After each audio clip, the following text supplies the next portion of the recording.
Saya kira yang penting untuk kita perhatikan adalah proses sidang judicial review Undang-Undang Pemilu dengan topik sistem pemilu proporsional tadi.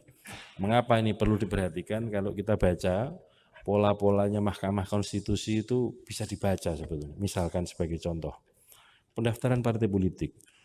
5 tahun yang lalu, ketentuan undang-undang itu kira-kira begini, bagi partai politik yang telah pernah diverifikasi dan tetap memenuhi syarat, itu tidak perlu diverifikasi lagi. KPU menerjemahkannya adalah verifikasi itu faktual ya, itu hanya di daerah yang ada daerah otonomi baru yang kalau dihitung presentasinya 75% belum bagi partai politik yang belum pernah mencukupi 75%, maka dilakukan verifikasi tambahan di daerah otonomi baru. Tapi begitu itu dilakukan, sejumlah partai melakukan judicial review ke Mahkamah Konstitusi dan seingat saya Januari 2018 muncul putusan Mahkamah Konstitusi tersebut dan menyatakan semua partai politik harus diverifikasi. Artinya pintu untuk verifikasi semua partai itu di Mahkamah Konstitusi, bukan di undang-undang. Makanya kalau begitu pembentuk undang-undang tidak akan mengubah atau tidak akan melakukan perubahan norma yang berbeda dengan putusan MK.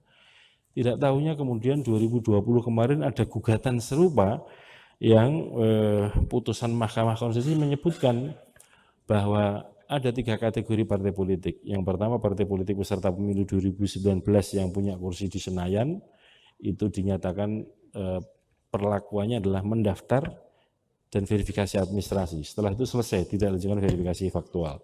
Yang kedua adalah partai politik peserta pemilu 2019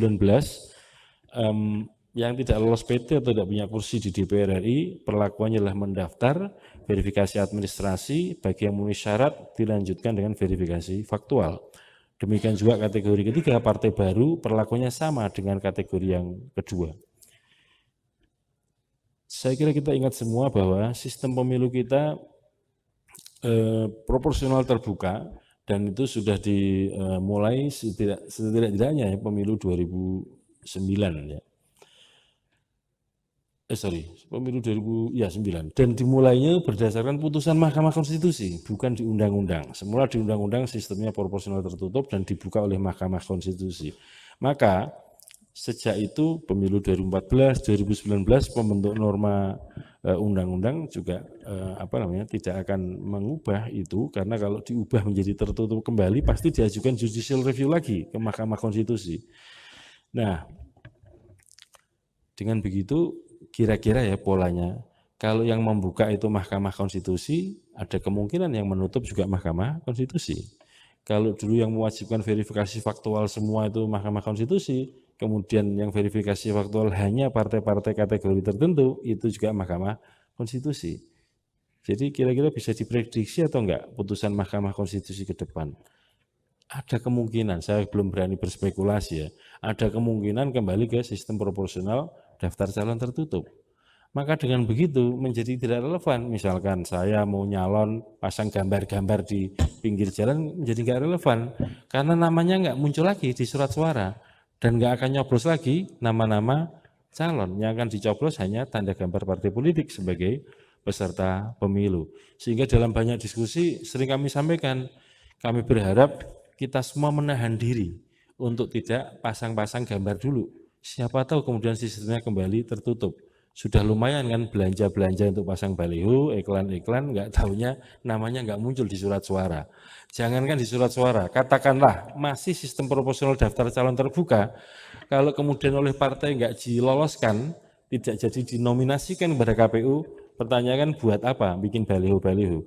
Tahapannya masih panjang. Bolehlah kemudian direkrut atau mendaftarkan diri di partai sebagai calon. Tapi kalau kemudian partai tidak menyetujui yang bersangkutan sebagai calon, kan tidak akan dinominasikan atau didaftarkan kepada KPU. Maka sangat buru-buru kalau ada orang menyebut dirinya calon. Karena belum tentu oleh partai dikehendaki sebagai calon. Sudah pasang-pasang gambar. Saya kira Bapak Ibu saudara sekalian, mohon maaf agak panjang sedikit. Ini semacam review apa yang telah dilakukan oleh KPU dengan beberapa capaiannya dan juga cacian makinya. Karena prestasi-prestasi itu kan tidak mulus-mulus saja, pasti ada dinamikanya. Kalau ada kritik, ada aduan-aduan, bagi kami itu situasi yang biasa Karena kan saya sampaikan di bagian awal, ada saluran-saluran yang dilakukan untuk itu. Ada Bawaslu, ada DKPP, dan kalau memang iya ya kami akan menghadapi kalau ada gugatan-gugatan atau pengaduan atau laporan kepada lembaga-lembaga yang disiapkan untuk komplain terhadap apa yang diduga telah dikerjakan oleh KPU sebagai lembaga atau